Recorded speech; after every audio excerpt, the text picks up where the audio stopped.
got a job easy. It was a cinch for me to make good. I had the knack. It was like a game, sizing people up quick, spotting what their pet pipe dreams were, and then kidding them along that line, pretending you believed what they wanted to believe about themselves. Then they liked you. They trusted you. They wanted to buy something to show their gratitude. It was fun. But still, all the while, I felt guilty. As though I shouldn't be having such a good time away from Evelyn. In each of my letters, I'd tell her how I missed her, but I'd warn her, too. I'd tell her about my faults, how I liked my booze every now and then, and so on. But you couldn't shake Evelyn's belief in me, or her dreams about the future.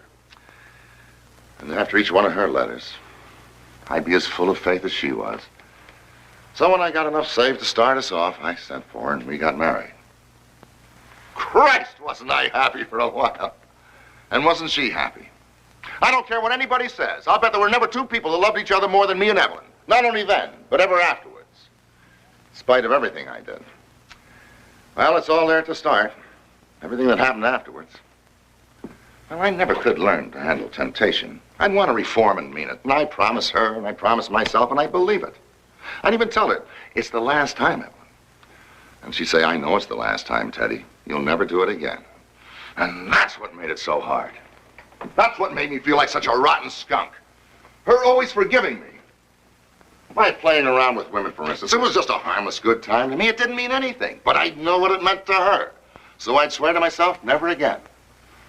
But you know how it is traveling around, those damn hotel rooms. You get to seeing things in the wallpaper.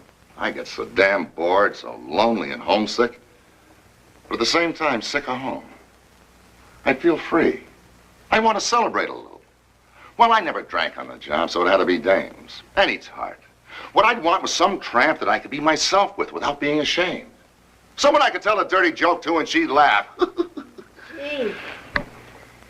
All those lousy jokes I've had to listen to and pretend was funny. Sometimes I'd try a joke that I thought was a real corker on Evelyn. And she'd always make herself laugh. But I could tell she thought it was dirty and not funny. And she always knew about the tarts that I'd been with when I came home from a trip. She'd kiss me and look in my eyes, and she'd know. And I could see in her eyes her not wanting to know. And telling herself, even if it is true, he can't help it. They tempt him. He's lonely. He hasn't got me. It's only his body. He doesn't love them. I'm the only one he loves. And she was right, too. I never loved anyone else. Couldn't if I wanted to. She forgave me even when it all had to come out in the open. And you know how it is when you keep taking chances. You may be lucky for a long time, but you get nicked in the end. I picked up a nail from some tart in Altoona. Yeah, and she picked it up from some guy. They're all in the game. I had to do a lot of lying and stalling when I got home, but it didn't do any good. The quack I went to got all my dough. And he told me I was cured. And I believed him. But I wasn't. And poor Evelyn. But she did her best to make me believe that she fell for my lie about how traveling men get things from drinking cups on trains. Anyway, she forgave me.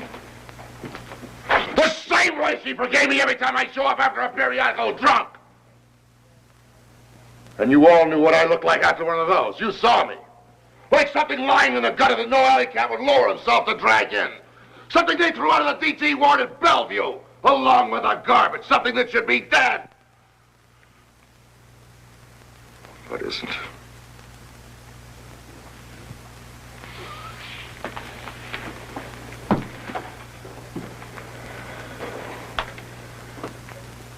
Evelyn wouldn't have heard from me in a month or more. She'd been waiting there alone. The neighbors feeling sorry for her out loud and shaking their heads. That was until she got me to move to the outskirts, where there weren't any next-door neighbors. Then the door had opened, and I stumbled, looking like what I just said, into her home that she always kept so spotless and clean. And I swore it'd never happen again. And now I had to start swearing again that this was the last time. I could see disgust. Having a battle in her eyes with love, but love always won. She'd make herself kiss me. As though nothing had happened.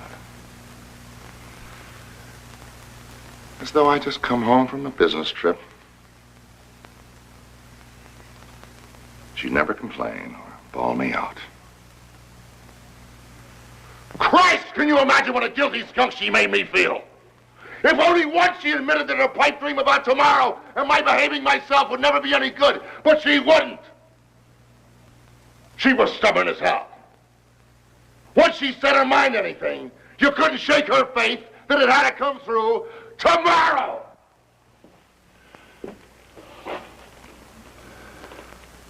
Well, it was the same old story.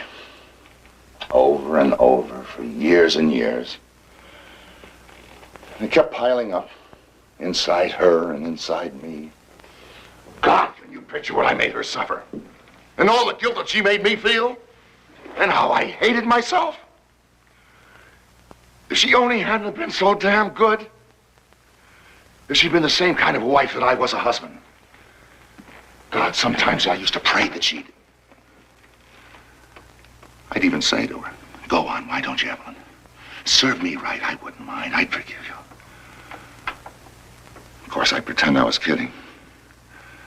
The same way I used to joke here about her being in the hay with the Iceman. She'd have felt so hurt if I said it seriously. She'd have thought I stopped loving her. Ah, I suppose you think I'm a liar. That no woman could have stood all she stood and still loved me so much. That it isn't human for a woman to be so pitying and forgiving. Well, I am not lying. And if you'd ever seen her, you'd realize that I wasn't. It was written all over her face. Sweetness, love, pity, forgiveness. Oh, but wait, I'll show you. I always carry your picture.